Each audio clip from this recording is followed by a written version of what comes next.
भारत में एक ऐसा शिवलिंग है जो आपको जमीन के ऊपर दिखेगा ही नहीं, क्योंकि वो है जमीन के नीचे।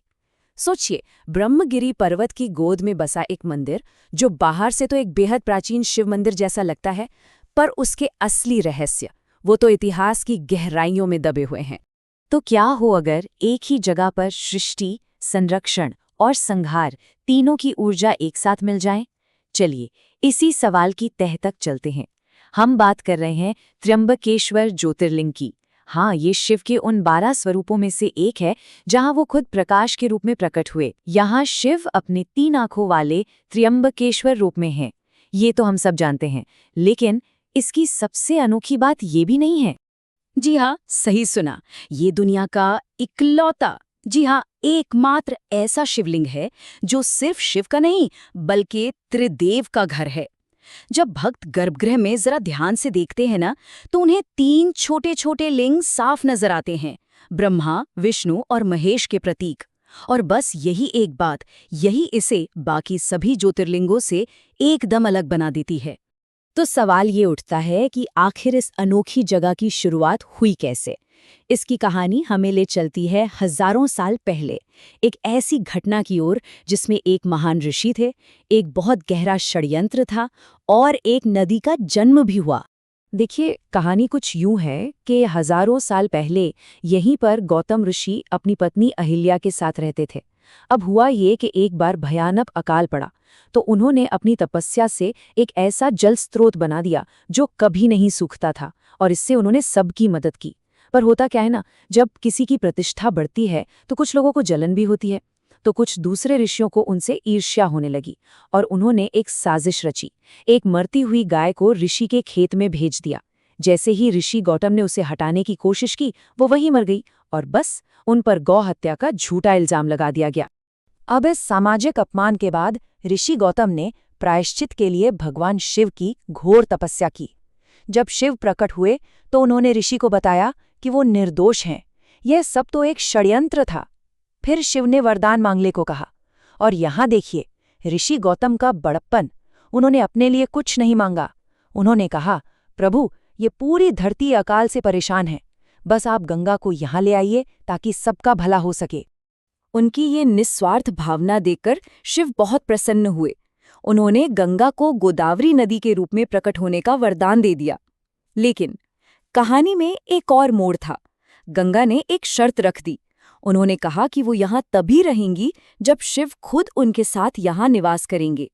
शिवजी ने उनकी ये बात मान ली और बस उसी क्षण वहाँ एक ज्योतिर्लिंग प्रकट हुआ, वही ज्योतिर्लिंग जिसे आज हम सब त्र्यंबकेश्वर के नाम से जानते हैं। पर इस ज्योतिर्लिंग की कहानी सिर्फ पौराणिक कथाओं में ही नहीं है, इसका एक लिखित इतिहास भी है।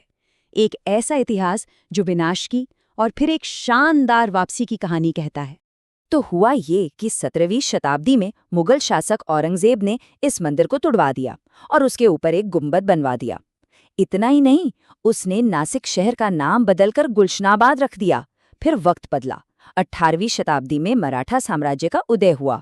उन्होंने इस पूरे इलाके को वापस जीता और शहर को उसका असली नाम नासिक वापस दिया।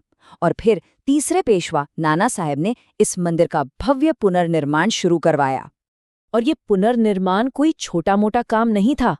1755 से लेकर 1786 तक, मतलब पूरे 31 साल लगे इसे बनाने में। और जानते खर्चा कितना आया? उस जमाने में करीब 16 लाख रुपए। अगर आज के हिसाब से देखें ना, तो ये रकम सैकड़ों करोड़ रुपए से भी कहीं ज्यादा होगी। ये दिखाता है कि नाना साहब पेशवा की आस्था कितनी गहरी थी। पर इस मंदिर के इतिहास में एक और रहस्यमयी पन्ना जुड़ा हुआ है, एक ऐसे हीरे का जिसे लोग श्रापित मानते हैं। ये कहानी है नासक हीरे की। ये हीरा कोई मामूली हीरा नहीं था। ये गोलकुंडा की उन्हीं खदानों से निकला था जहां से कोहिनूर मिला था। जब मराठों ने मुगलों को हराया तो ये हीरा उनके हाथ लगा और उन्होंने इसे भगवान को अर्पित कर दिया त्र्यंबकेश्वर मंदिर में। कुछ पुरानी कहानियों में तो ये भी कहा जाता है कि इसे भगवान शिव की मूर्ति की एक आंख की जगह लगाया गया था। और यहीं पर इस हीरे की किस्मत पूरी तरह से पलट जाती है। सोचिए, भारत में ये एक पवित्र रत्न था, भगवान की आंख, लेकिन जैसे ही ये पश्चिम में पहुंचा, इसकी कहानी बदल गई। इसे दोबारा काटा गया, छोटा कर दिया गया और ये बन गया दुर्भाग्य से जुड़ी एक श्रापित चीज। तो हुआ यूं कि 1818 में आंग्ल मराठा युद्ध के बाद ईस्ट इंडिया कंपनी इसे लंदन ले गई।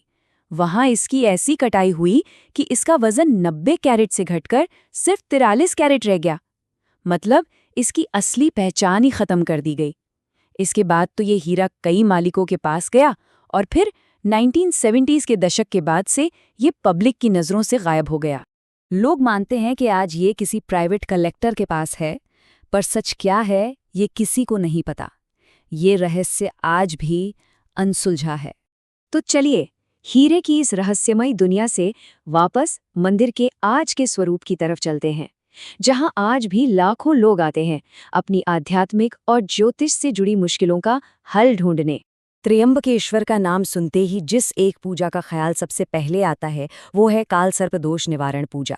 देखिए, ज्योतिष में ऐसा माना जाता है कि जब किसी की कुंडली में सारे ग्रह राहु और केतु के बीच फंस जाते हैं तो उसकी जिंदगी में बार बार रुकावटें आती हैं, और त्र्यंबकेश्वर को इस दोष के निवारण का सबसे बड़ा केंद्र माना जाता है।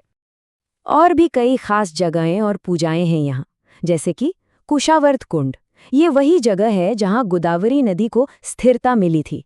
फिर होती है नारायण बलि पूजा, जो उन आत्माओं की शांति के लिए की जाती है जिनकी अप्राकृतिक मृत्यु हुई हो।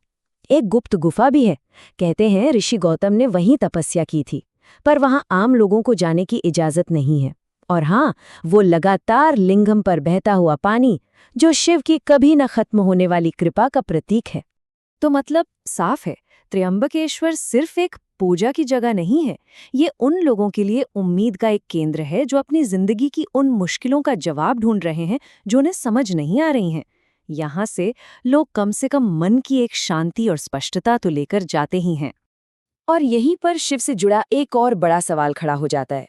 सोचिए, त्र्यंबकेश्वर में शिव धरती के अंदर है, भूमिगत, और इसके ठीक उलट गुजरात के सोमनाथ ज्योतिर्लिंग के बारे में कहा जाता है कि वहां शिवलिंग कभी हवा में तैरता था। एक शिव जो जमीन के अंदर है और दूसरे जो आकाश में थे। क्या ये सिर्फ एक इत्तेफाक है या फिर ये शिव के अलग अलग दिव्य रूपों का कोई गहरा रहस्य है? इसका जवाब शायद हमें शिव के इन्हीं रूपों को और गहराई से जानने पर ही मिलेगा।